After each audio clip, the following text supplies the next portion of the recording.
Il est 8 heures sur Studio Kalita à Jérusalem, 7 heures à Paris sur Radio J, Olivier Granier au micro pour le premier rendez-vous avec l'actualité israélienne depuis donc Jérusalem avec ce matin tollé général en Israël.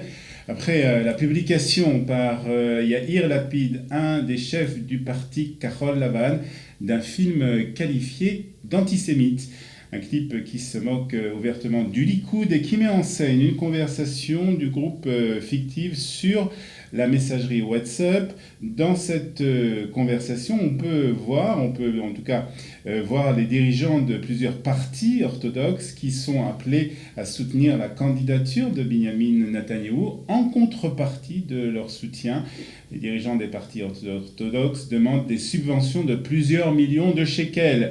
Je veux tout l'argent de l'État d'Israël, écrit par exemple dans ce clip le vice-ministre Litzman, qui est aussi le chef du parti Yahadut HaTorah. Les réactions ne sont pas faites attendre. L'incitation à la haine antisémite du candidat au poste de Premier ministre Yair Lapid prouve une nouvelle fois pourquoi il ne faut pas laisser cet homme à ce poste, a écrit Binyamin Netanyahou. Il a ajouté « Seul un Likoud empêchera un gouvernement de gauche dangereux et irresponsable dirigé par Yair Lapid et Benny Gantz ». Mais pas seulement les opposants de Yair Lapid ont exprimé leur indignation après la publication de ce petit film. Les membres de Kahol Lavan se sont désolidarisés de Yair Lapid, comme le chef du parti Kahol Lavan, Benny Gantz, qui a écrit sur son compte Twitter: dans cette période de destruction, la force de la société israélienne provient de son unité dans tous les secteurs, laïcs et religieux, juifs et non-juifs,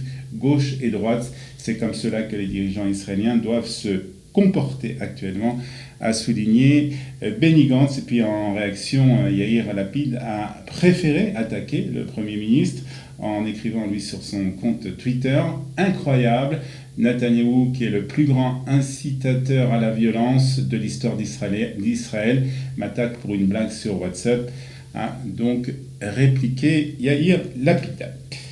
L'Iran aurait récemment convenu d'augmenter son financement au groupe du Hamas à hauteur de 30 millions de dollars par mois. C'est ce qu'on a appris hier lors d'une réunion à Téhéran avec les dirigeants du Hamas le mois dernier. Les responsables iraniens ont également demandé à l'organisation terroriste de collecter des informations sur l'emplacement des stocks de missiles israéliens et de lui en faire part. C'est ce qu'indique un rapport. Le guide suprême Ali Khamenei avait déclaré aux responsables du Hamas que soutenir les Palestiniens est une question idéologique et religieuse, et avait fermement condamné le plan de paix pour le Moyen-Orient mis en avant par l'administration du président américain Donald Trump. Puis l'ancien espion israélien Jonathan Pollard a confié à la télévision israélienne hier avoir demandé au Premier ministre Binyamin Netanyahou d'intervenir auprès du président des États-Unis Donald Trump pour assouplir les restrictions sur ses déplacements afin qu'il puisse prendre soin de sa femme qui a été diagnostiquée d'un cancer du sein. C'est une question de vie ou de mort. Une crise que nous traversons, mon épouse et moi, a déclaré donc à la télévision israélienne Jonathan Pollard. Il a affirmé que sa femme Esther souffrait de son 3e cancer. J'ai immédiatement contacté le Premier ministre par l'intermédiaire de l'ambassadeur Ron Dermer et demandé de l'aide. Je ne peux pas prendre soin de ma femme correctement maintenant parce que je n'ai aucune liberté de mouvement. Jonathan Pollard a ajouté qu'il était confiant. Et puis la police a recommandé hier que des accusations d'évasion fiscale soient portées contre un ancien général de brigade de l'armée israélienne qui briguait le poste de chef de la police d'Israël. Gal Hirsch, qui a quitté l'armée israélienne en 2006 après avoir été critiqué pour les échecs de l'armée lors de la Seconde Guerre du Liban, avait été pressenti en 2015 pour devenir le prochain chef de la police israélienne. Mais la nomination a été entravée par des informations faisant état d'enquêtes pour corruption dans ses relations d'affaires en tant que chef d'une société de services de défense. S'il est reconnu coupable de ces accusations, Hirsch pourrait être condamné à une peine d'emprisonnement allant jusqu'à 7 ans. Hirsch s'est dit être la cible d'une chasse sorcière de la police pour l'empêcher de devenir chef de la police en raison de son intention d'instituer des réformes profondes des autorités policières du pays.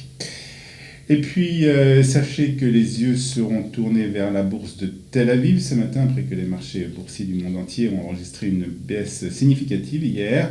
Les marchés financiers réagissent à la riposte chinoise qui marque une escalade dans la guerre commerciale. D'une part, les entreprises publiques vont cesser leur importation de produits agricoles en provenance des États-Unis. D'autre part, les autorités ont laissé la devise chinoise se déprécier, passant la barre symbolique de 7 yuans pour $1 au plus bas donc depuis 2008. Enfin, la Banque centrale chinoise a annoncé qu'elle entendait assouplir ses conditions monétaires. Donc à Wall Street, hier, la clôture, le Dow Jones lâchait 2,49%, quand le Nasdaq cédait 3,47%.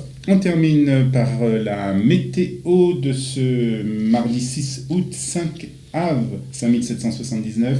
Il fera 30 degrés à Tel Aviv, 29 à Haïfa, 35 à Beersheba et 41 degrés à Eilat. Nous nous retrouvons à 7h30, heure de Paris, sur Radio J pour la revue de la presse et des médias israéliens.